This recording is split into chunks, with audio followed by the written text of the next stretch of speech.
So today happens to be my father-in-law's Yahrtzeit, the 6th of Nissan. I think it's his seventh Yahrtzeit, 6th or 7th Yahrtzeit. His name was Reb Chaim Serebryanski, Chaim ben Reb Yeshua Shneir Zalman. And I'd like to bring a little bit about him and also connected to the Rebbe's upcoming Yom Haledes that Lubavitch is all immersed in.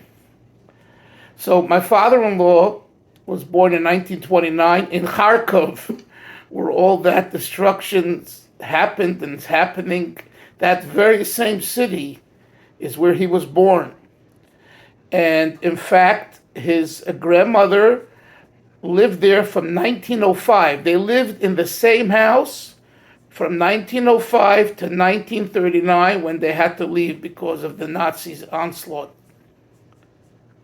In the exact house. I heard this from my father-in-law's cousin, whose Yahrtzeit's also this week or next week. Her name was Dusya Rivkin. And she told me this. She told me some details which were very interesting. You know, you're talking about going back to the 1920s and 30s of memories. Anyway, his father, they called him Reb Zalman. His name was Yoshua Shneir Zalman. His name was Shneir Zalman at birth, named after the Balatanya, because the family came from the Alter Rebbe. The Serebryanskis came from the Alter Rebbe. That's our understanding. They became Hasidim of the Alter Rebbe around that time. Okay, but his name was Shneir Zalman. At a certain point in his life, he wasn't well and deathly ill, and they added the name Yehoshua. So his name is Yoshua Shneir Zalman. Anyway, but they called him Reb Zalman, and Reb Zalman was a shliach of the previous Rebbe. He worked for Reb Chacha Fagin, Rabbi Yecheskel Fagin, who was a mashpia in the yeshiva in Charkov and in other places, and he was also a personal secretary of the previous Rebbe for many years. And he orchestrated that his students, Reb Mendel Futterfass, Reb Siyam Shem Tov, Reb Shia Korf, Reb Nochem Shklar, Reb Zalman, this was all one group. They were all same age, the same group. And they were the first soldiers of leading the underground fight against Stalin, Yamach Shemam, for the Frierdiker Rebbe. And the one who orchestrated it, who was kind of their general, was this mashpia, Reb Chacha Fagin. So that's Reb Zalman. In 1949, he comes to Australia with 5 Lubavitcher Hasidim that the Frierdiker Rebbe blessed to come and to go to Australia.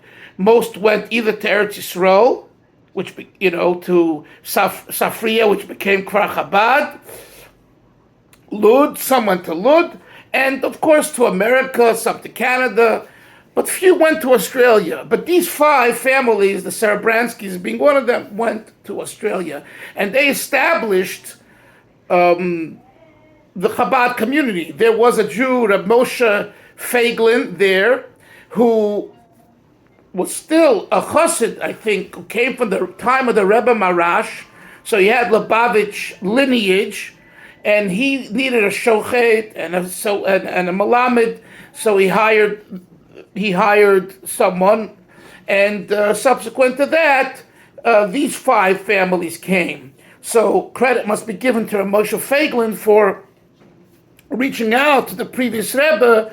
Could you send some Lubavitchers here? Can you send a Lubavitcher here to help with the Jewish community?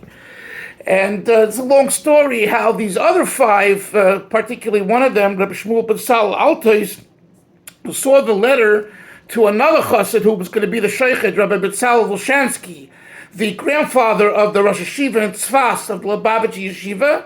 His grandfather was Betzal Volshansky. He was a sheikhet. He was hired by this Rabbi Feiglin to be the shochet in the community.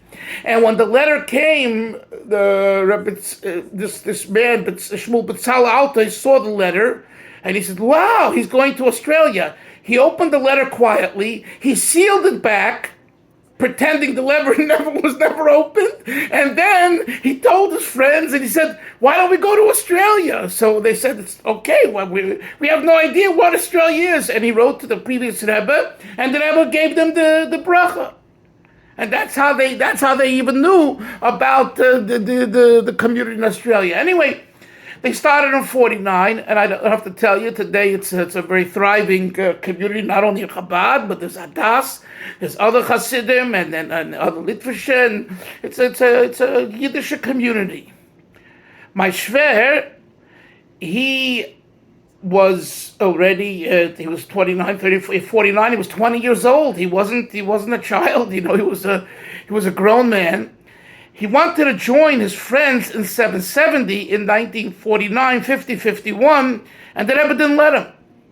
The Rebbe did not let him. The Rebbe said no. And the Rebbe told him to work in the fields over there in Shepparton, in a certain area, city near Melbourne. And basically, he stayed in Australia till 1958. And then he came to the Rebbe in 58, and that's when he married, okay?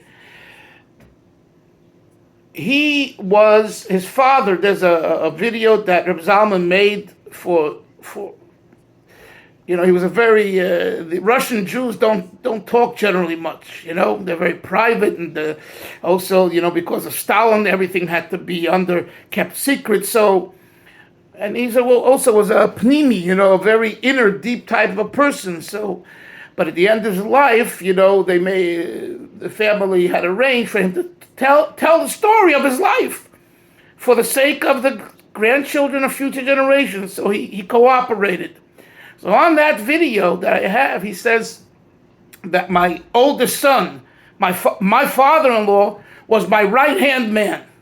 Like, everything I did was together with him, and, Reb Zalman was already older, you know what I'm saying? Reb Zalman had the connection with the Rebbe. There must be 200 letters between the Rebbe and Reb Zalman. Every issue he discussed, and I know he was articulate, he was learned, he was thoughtful, he was a real educator, a real educator. Anyway, but my father-in-law was more practical, for example, there was no proper men's mikveh. My father-in-law got it done, and I heard from one of the Bachrim who was there, he said, "I don't want your money to the community, I just want you to come use the mikveh. I don't need you." That's what the Bacher told me. Now, naturally, people gave him money, and he asked people for money, he knew to ask, but he was a bar poyel, as we say. He really was a bar poyel. So, in Melbourne, another example, the Farbrengen Shabbos Mevarchim. It was schwach. I'm not talking about in the 50s. I'm talking about in the 70s and 80s. People go home, they stay for a few minutes at a Kiddush. And he lived, I remember when I got married there in 1984, he lived right near the yeshiva, a block from the yeshiva. So it was so close. And he always taught us and taught the family to try to live next to the shul. The shul that you daven at, try to live as close as possible so the kids can go back and forth freely. And I think it's a very, very smart thing, So he would invite people to his house for the Shabbos Mevorchim Farbrengen, and people would come, and he was like the firebrand of the Shabbos Mevorchim Farbrengen. In other words, if not for him, saying, "Hey, we have to Farbreng, and we're going to Farbreng, and for whatever reason it's not working out at the yeshiva, we're doing it in my house." That type of a bittul, that type of practical, this is what the Rabbeim want, a Farbrengen Shabbos Mevorchim, we're having a Farbrengen, more people, less people. So that's another point that is important to take from his life is the implementation of the Minhagei Chabad in a way. Another example that I just wrote to a group of friends of mine before I got on. When he came, he left Australia in 1990, and the last 25 years he lived in 770, again across the street from 770. So the shul was right across the street, in the building, in the apartment building across 770. So he sees that Shabbos morning there's no shiur in 770. Yeah, people come and people are learning, but there's no shiur. In a normal Chabad shul, the way it was in Russia, you would have a mashpia, a mispalel, a rabbi, someone who would teach Likutei Torah and Torah Or of the Balatanya every Shabbos morning. That was the tradition in the shtetl for 100, 200 years, pretty much, since the Alter Rebbe. And that was a mainstay. It wasn't like, I grew up, I've told you this, but Isser might not have heard it. I grew up, my father, every Shabbos morning, was up 7 in the morning at the table, learning out loud, Likutei Torah and Torah Or, and I was still sleeping, and I would wake up to his words, of the Alter Rebbe's words that he was learning out loud. I remember it like now. That's what I woke up to every Shabbos morning, and it was beautiful. What was he learning? Likutei Torah, Torah Or. Why? Because and then when he went to shul, he learned it with a small group. So my shver saw that there's no shiur. He didn't ask anybody. He didn't tell anybody. He made copies of the Maimarim, and he sat down with 1 or 2 people, and they started to learn, and it became a shiur. And the shiur is still ongoing today in 770 Shabbos morning. That's a shiur that he started in 1990 without any fanfare. Why? Because there was no shiur. You imagine this is the headquarters of Chabad Lubavitch, and it's Shabbos morning, and everyone's doing good, nice things, but there is no shiur the way the tradition is. So what we see from this is like this. Just 1 second. There are certain staples that a community and a culture has, whether it's a Litvische culture, Sephardic culture, or Lubavitch culture. And those staples are the DNA of that approach. And if you substitute it with other things and you don't keep the traditions, it's not, you're taking away from the way the Masorah, the tradition of that movement, that Mahalach is. And that's why he instituted that. Another thing, Shalosh Shudas.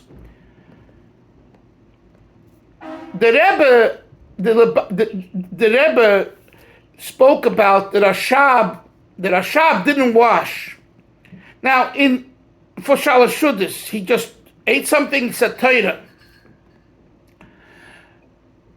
Lubavitcher shuls, until our Rebbe's time, and even not in the beginning, more in the probably 60s, 70s, used to wash Shalosh Shudas. My father-in-law was so makpid, I don't know if he washed himself. Could be he didn't wash, but he made sure, maybe he did wash, that there was a minyan that washed and they had Shalosh Shudas, because that was the way it was in Lubavitcher shuls all over. The fact that the Rashab didn't do it, okay, that's the Rebbe. There is a Masorah, a tradition. You see? So when in Melbourne, the Shalosh Shudas experience was something that was very important to him, and the saying of a mimer. So they would take turns. There was Rabbi Groner, the Rav, and there was Rab Mordechai Perlov, who was like the older chassid. He was like from the Rashab, from the first chassidim. So 1 week Rabbi Perlov said a mimer, 1 week Rabbi Groner, and 1 week my father-in-law. These are staples.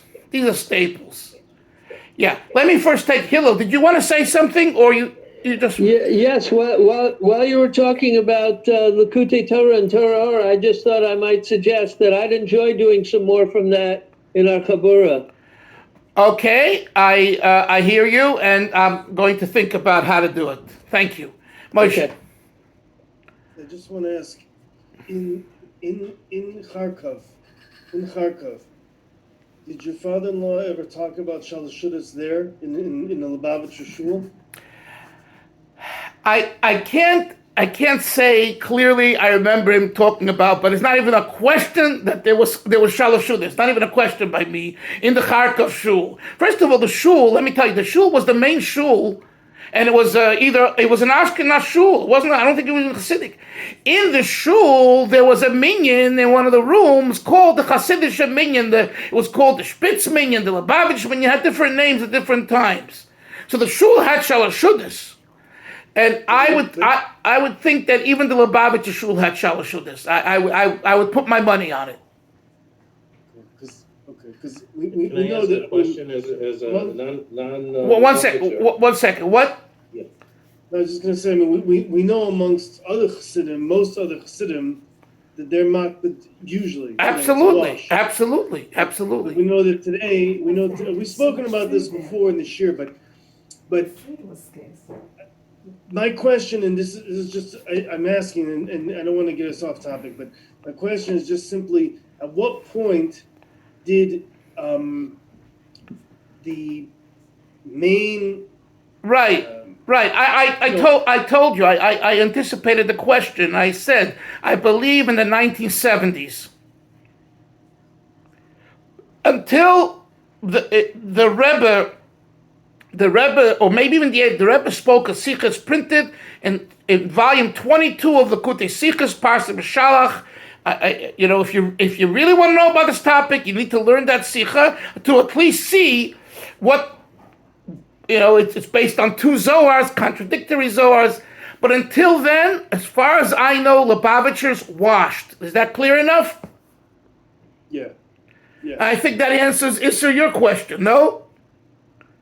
Yes and no. I mean, my understanding was that the idea of sitting together in shul at Shalashudas was really strengthened by the Baal Shem Tov himself, because it's the pinnacle of Shabbos to be together with the Chevra. So the question is, again, Go ahead. I'm an outsider. You're not an outsider. Don't say you're an outsider. Don't say you're an outsider. I won't let you say that. Even in shuls where there is a shalosh shudas and everybody sits together, I have seen the lone Lubavitcher sits by himself and learns.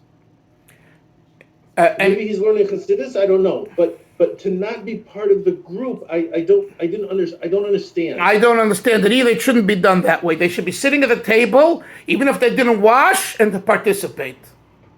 That's all. That's it. I've said it hundreds of times in our 5 years of learning. If we're going to base our Yiddishkeit, exactly. Right. So I believe, Moshe's question was a good one. He wanted to know, I believe in 1970s would be, okay. It goes back to the Rashab, but no one knew about it, and it wasn't made. You have to understand, this whole thing of kind of customizing minhagim, this wasn't something that was done in Russia. It wasn't done, it's relatively new in all communities. It used to be, people didn't know you were surviving from here to there. You didn't have what to eat. The whole idea, is, I'll give you another example. We're getting off topic. I really want to go back. But in Achlaot, in Yerushalayim, there's a Lubavitcher shul there.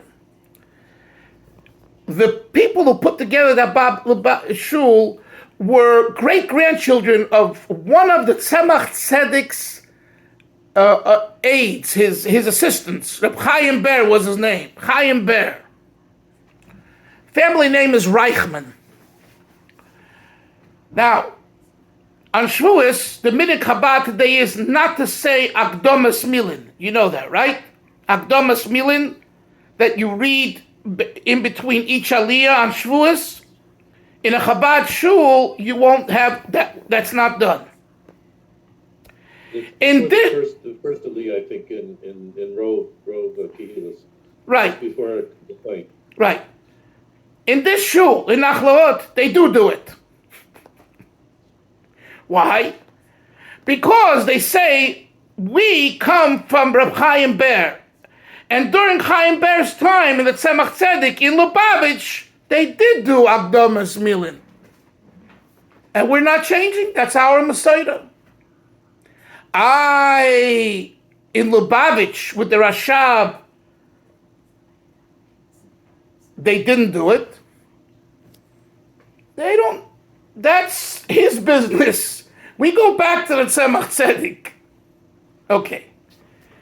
In the 1950s, I heard this from Rabbi Yosef Segel, who you know was a Talmud Chochem. He's the Rav of that shul.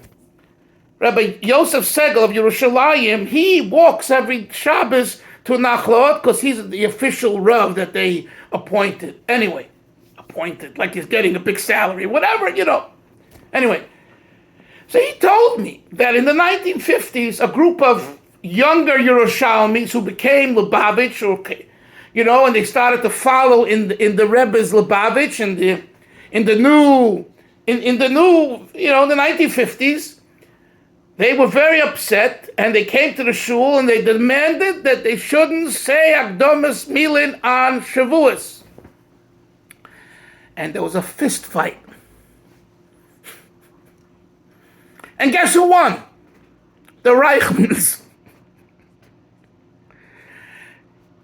They got these young schnooks out of here. Now, on one hand, if 99.9% of Lubavitcher shuls worldwide are not saying Akdamas Milin today, why are you different? You understand? And I hear it loud and clear. On the other hand, if this is their private enterprise and they want to do it, do it. You don't like it, don't daven there.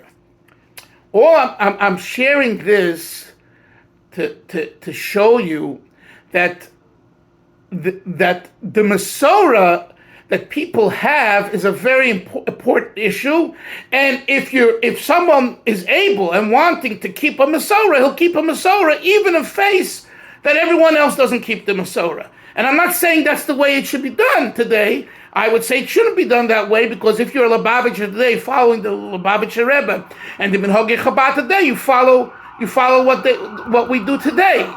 But I understand their approach. Yes, Moshe.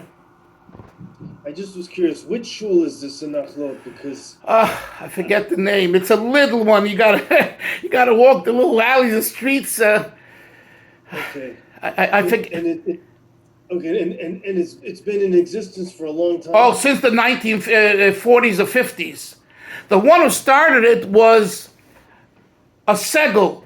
I think his name was Shaw. He started it in the 50s, I think. It was a Segel. And he became a student. He learned with Radatz, Rab David Tzvi, who came from Russia in 1925, and he impacted them, and they became very warm to Chabad. Some became Chabadniks.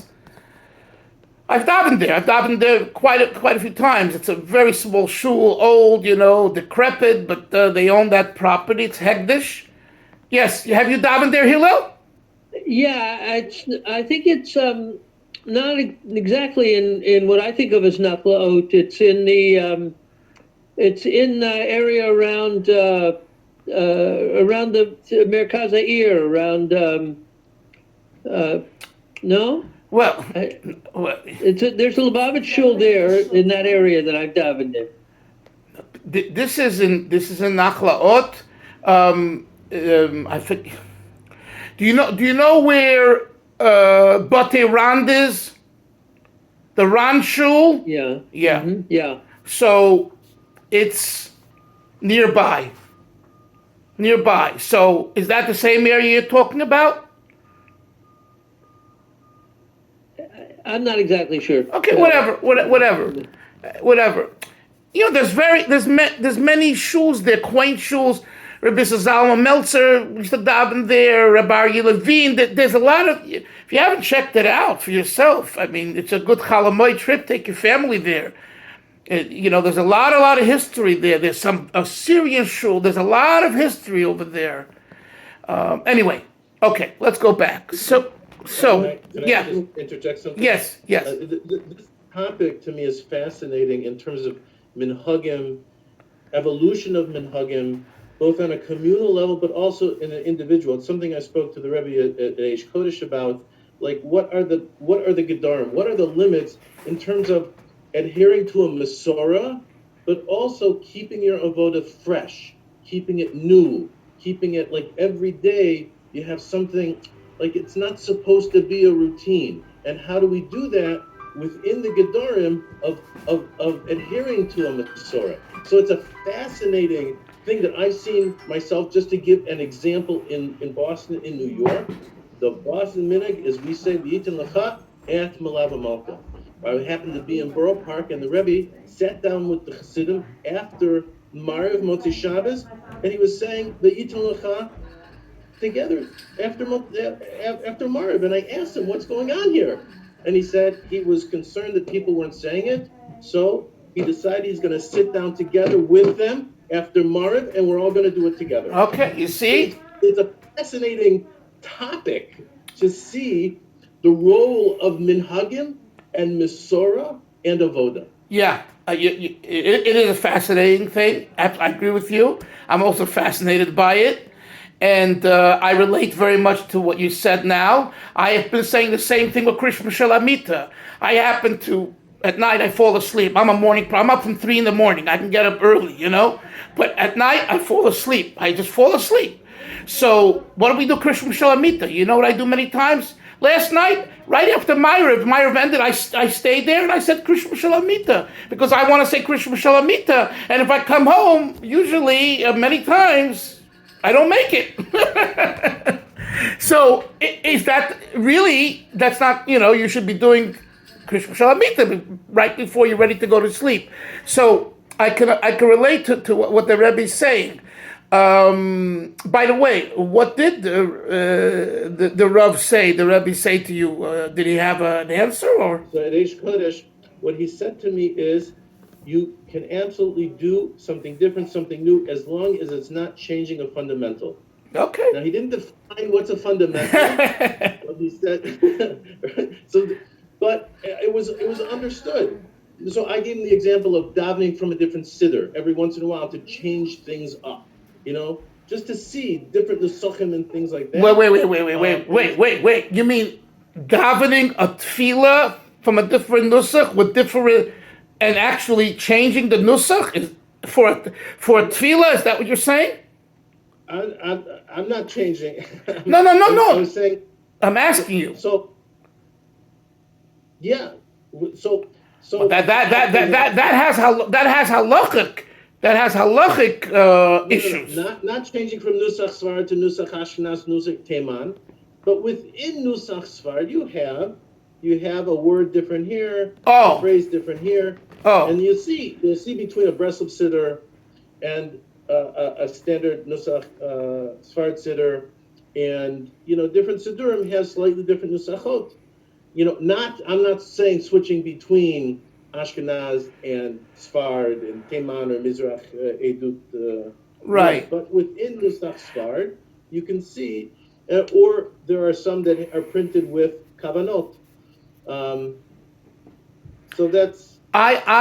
If you had asked me that question and gave that question, and that example, what I do. I know, no, and you would give me that example, I would vote, and I would tell you that you got to stick to your tefillah and beef it up by learning more, thinking more, meditating more, shaking more, screaming more, crying more, laughing more, but not to change the words, because the words that you choose become what your nefesh goes through. Now, naturally, if you don't have a siddur and you're another shul and you happen to use it and it comes out that you're saying, that's a different story. But when you have a choice, But if you look in the Aruch HaShulchan, you'll see that he goes very much by the count of words, how many words in each bracha, and which words are eliminated, which words, and also in our Siddur Nusach Tefillah Yashar, he also brings us a footnote in every bracha of the Shemona Esrei, how many words and where the source is for that. But even within that, you'll see that there are different ways of counting which words are included, which words are not. So I have a basic standard tefillah which I daven, which is the nusach that I use. However, on occasion, I will look into another siddur. So the Rebbe asked me to stop davening from the Amud with Nusach Boston. I said, Rebbe, you keep asking me to daven from the Amud, I'm going to forget Nusach Boston. But it gives me an appreciation of these nuances. I'm not in a kavua way changing, but every once in a while, okay. I will see what it is. Okay. Hillel. Yes, sir. I just want to say to you, I'd be interested in contrasting because I have the Kamarna Siddur, which has some fascinating divergences from the ordinary Nusach Sfar. I'd be just curious about any differences. You have. Yes, Moshe. Kamarna. The Kamarna Rebbe, the Kamarna. A lot of Kabbalah went into that siddur. Yes, Moshe. Forgive me, I don't mean to jump in. I have to get off. Forgive me, but I want to say one thing before I just want to mention that I shared this with Rabbi Dalfin, but since Rabbi Dalfin's, I want to just mention that I had the privilege of meeting Rabbi Dalfin's father-in-law when he came to Ramat Bet Shemesh back in 2004, maybe 2004. He came to Eish Kodesh. He was in Eish Kodesh, davened in Eish Kodesh for a number of days while he was here. This was before we had the building. It was when we were in the house, which is in the house that's in back of where the Aron Kodesh is in Eish Kodesh. That was the house where the shul's in. And Rav Shapira, the Pizatzner Rebbe, he gave your father-in-law he gave him a lot of kavod. He was very, very, he really, really treated him with, I remember distinctly. I was remembering this then, but I was remembering it again as we were speaking. I remember he was very, very, gave him a lot of respect. Yeah, I think he stayed with Shia Stern. You know Shia Stern, yeah. Shia's from Australia, and his wife too. Yeah, and I mentioned this to you briefly then, but I'm some time ago. But I remember specifically hearing about your father-in-law, the name Serebryanski, when in the late 90s when we lived in Yerushalayim, and I went to Reb Uri Kaplun's Tanya Shir. So I've mentioned this, and I called up Reb Uri to tell him that your father-in-law was in town. He got very excited, and he wanted to speak with him. So somehow I made a connection, or I tried to make a connection. Yeah. Anyway. Well, Schusa Yogan Aleinu, the Neshama Shav and Aliyah, all the Maisim Toivim, everyone give a few extra cents for his Neshama, Reb Chaim ben Reb Shua Shnei Zalman. It was a Tayyid Yid. Anyway, I just want to finish with I have to get off also. Yeah, I'm finishing now. Everyone should have a Chakosh from Smecha. We're going to continue the Monday, when is Rosh Chodesh Iyar? Rosh Chodesh Iyar, whenever that is. When is that? I think it's a week later Monday. Rosh Chodesh Iyar is May 2nd, isn't it? Rosh Chodesh Iyar is it's Monday. It's Sunday. It's Sunday, May 1st. Okay, so Monday, the next morning, we'll start our Koilul again learning. But I'm available in case you guys have any questions or anything, anytime, just let me know. And we should all have Chag Kosher v'Sameach in the best way. We should have the Geula Shlema. Sei gesund, enjoy. Take care. Bye-bye. Amen, amen. Bye. Thank you. Bye-bye.